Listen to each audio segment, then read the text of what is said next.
Station Ghanpur మాజీ MLA doctor Tatikonda Rajaiah మానవత్వం చాటుకున్నారు. లింగాల గన్పూర్ మండల కేంద్రంలోని నెన్నుట్లకు వెళ్లే దారిలో లక్ష్మీ నరసింహస్వామి దేవస్థానం వద్ద గుర్తుతెలియని వాహనం ఢీకొని బైక్పై వెళ్తున్న వ్యక్తి తీవ్రంగా గాయపడ్డాడు. అటుగా వెళ్తున్న డాక్టర్ తాటికొండ రాజయ్య గాయపడ్డ వ్యక్తికి ప్రథమ చికిత్స చేశారు. క్షతగాతుని అంబులెన్స్లో ఏరియా హాస్పిటల్కి తరలించిన ఆయన మెరుగైన వైద్యం అందించాలి అని హాస్పిటల్ వైద్యులతో మాట్లాడారు.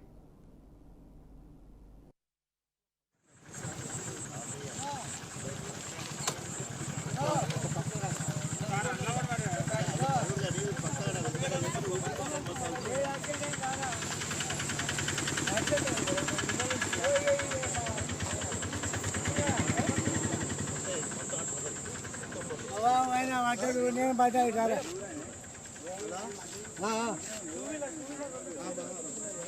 ఎవరైనా ధైర్యం చేసి